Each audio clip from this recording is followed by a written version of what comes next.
Hello and welcome back to the third part of the fourth week. This is where we discuss the duality between the value of the maximum flow and the capacity of a minimum cut.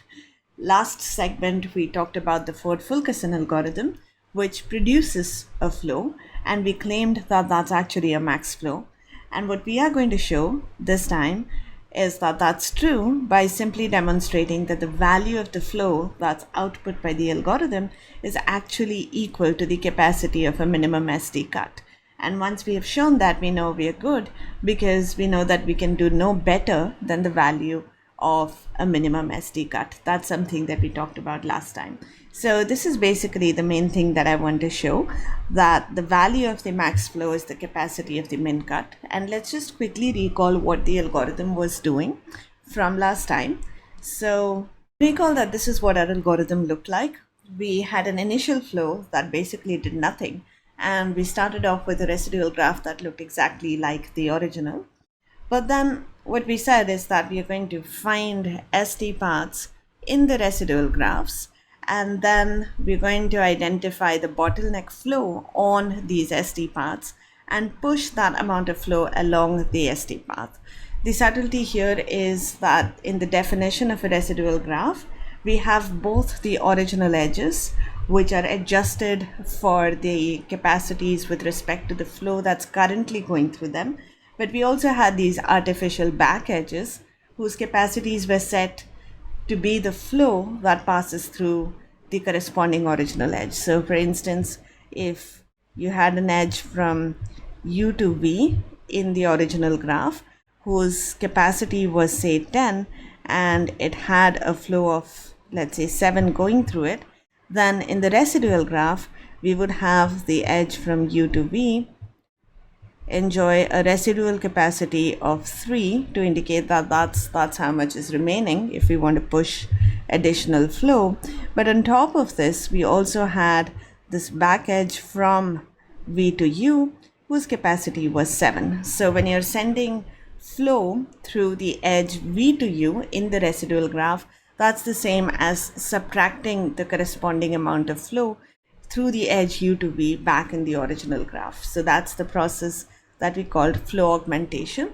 So if we didn't have the construct of a residual graph, then we would only be augmenting flow by incrementing it, and we have already seen the claim that that could lead us to a place which is not optimal. But it turns out that adding these back edges allows us to basically undo any mistakes that we have made in any previous iteration. So it's time to show that this algorithm actually works as advertised and produces a flow whose value is equal to the capacity of a minimum cut. Now, first of all, let's ensure that what we produce is actually a valid flow. That's not difficult to check because we're always pushing flow along paths iteratively. So the fact that the function that you produce at the end satisfies the conservation constraint is completely straightforward, because for everything other than S and T, you are pushing basically as much into a vertex U as much as you're pulling out from along another edge that's coming out of U. So that's the good thing about building up the flow function along paths, because that way you have this incoming and outgoing flow which is the same amount. That amount is this bottleneck flow. And so conservation constraints are just a matter of double checking the definitions at every stage, and that completely goes through. Now we also want to ensure that we respect the capacity constraints, but notice that if you have a real edge, then you never overflow on the capacity because the residual capacities are designed to not allow you to do that. And also notice that when you're pulling back flow from an edge, when you decide to subtract flow from some edge, you're never in a situation where you are proposing a negative amount of flow, because you only take back what exists at the most. And again, that's by design because of the residual capacities on these back edges being set to be the flow. So the amount that you subtract from any real flow going through a real edge is at most the value of that flow itself. So the resulting flow never dips below zero, so it's feasible at all points of time. And it respects both the fact that it has to be a non-negative value on every edge, as well as the fact that it has to be upper bounded by the capacities. So this is something that you can, if you like, write out a couple of lines and double check. If you're not completely convinced, you're welcome to also cross-check the notes for the sort of the arithmetic. But really the fact that the output of the algorithm is a valid and feasible flow is hopefully quite clear from the mechanics of the algorithm itself, right? So that's sort of the first aspect of it, that we have produced something that's legitimate. And now we want to say that, well, let's look at what we get when we are stuck. And I want to argue that that flow actually saturates a cut. And because it saturates a cut, that implies that its value is equal to the capacity of that cut. So what cut is that going to be? Let's think about, when does the algorithm get stuck?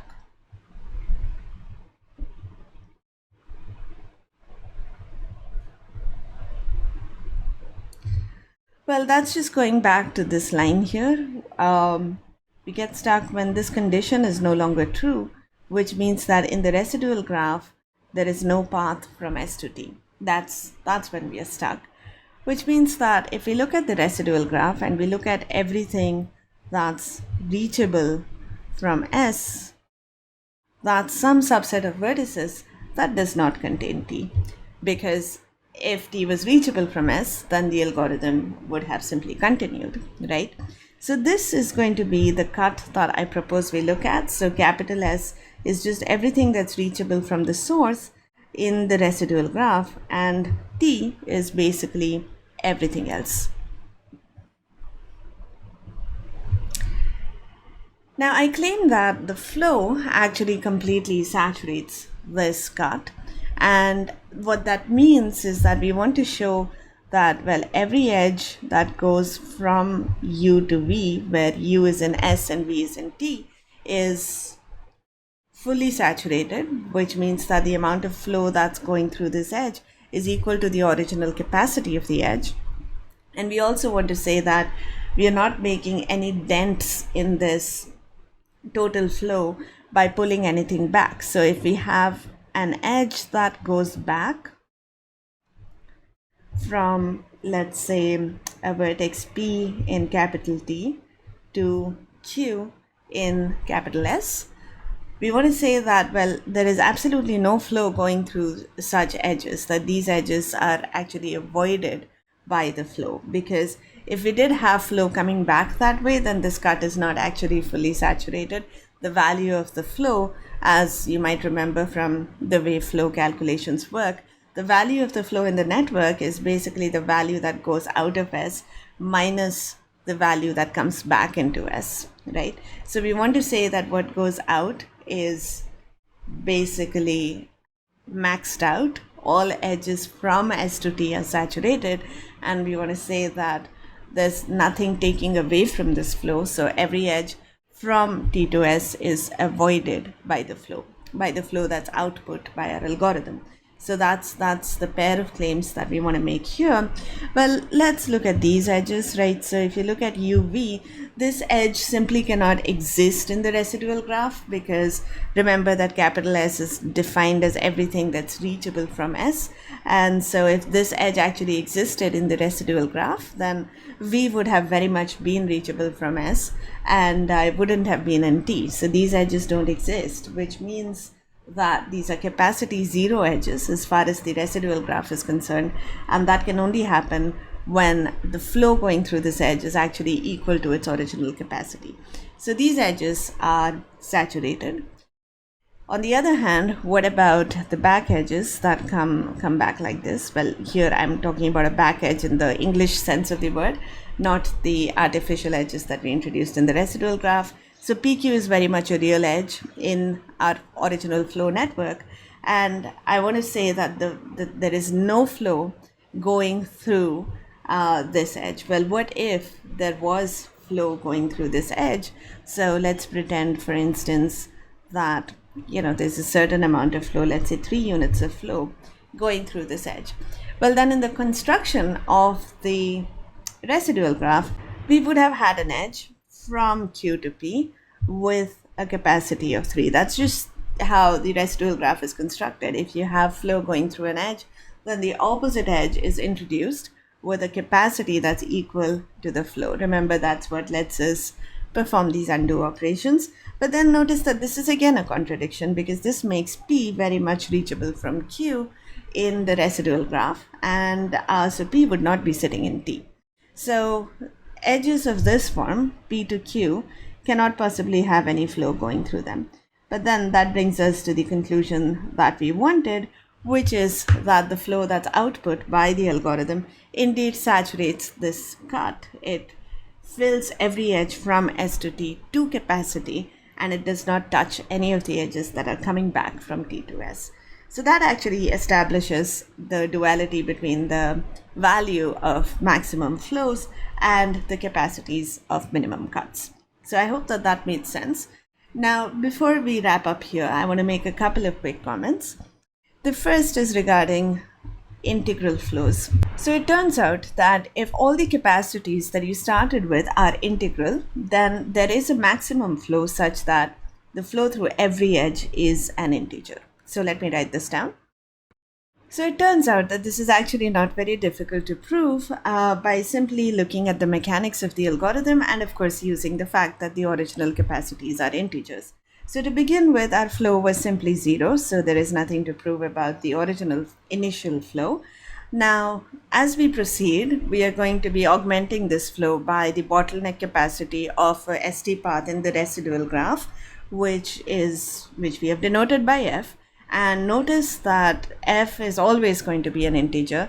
So you're always manipulating integers at every step. You're adding or subtracting integers from integers. So you never really move out of the domain of integers at all of these sort of intermediate values. So the flow that you end up with at the end is also an integral flow. Now, why is this important? Well, it's going to help you bound the running time of the ford-fulkerson algorithm itself. Notice that at every step of the algorithm, you actually strictly increase the value of the flow.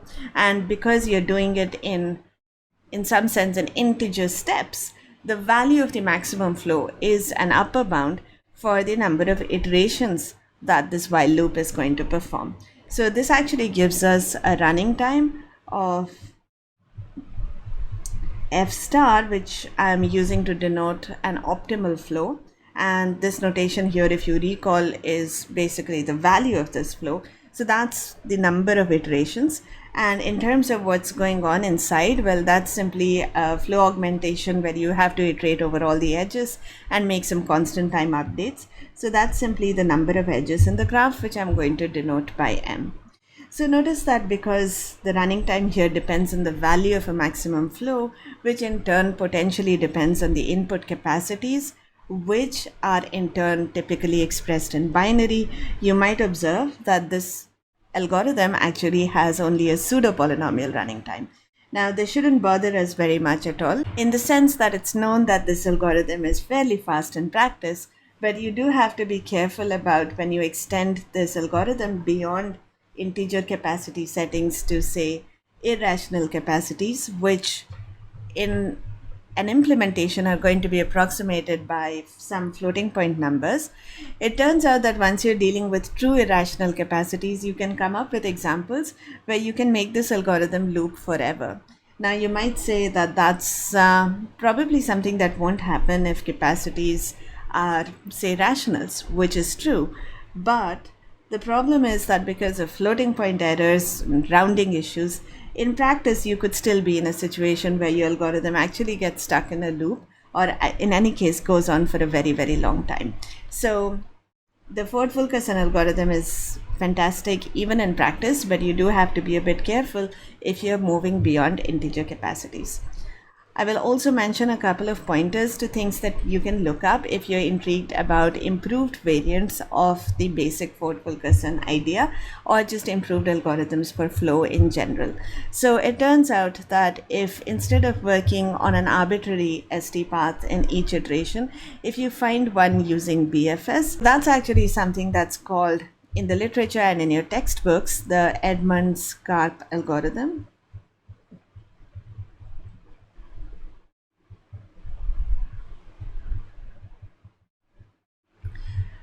And it turns out that this actually enjoys a strongly polynomial running time of n times m squared if you do a straightforward implementation. And if you're a little more careful, you can actually improve this to n squared m. There's also a slightly different approach to finding maximum flows, where you actually start off with something that's not a valid flow and you try to clean it up as you go along. This is called the push relabel method, and it turns out that the push relabel approach actually enjoys a running time of, well, you could do n squared m with a naive analysis or a naive implementation, but this can actually be further improved to n cubed. If you look up Ericsson, you will find a table which documents all the advances on flow algorithms. There have been a number of papers written about this problem, even up to as recently as a year ago or so, where we enjoyed yet another breakthrough on computing max flows and related problems. So there's a lot that's been done about finding max flows. It spun off a lot of interesting ideas for adjacent problems. It's a really cool and exciting problem that continues to enjoy several developments.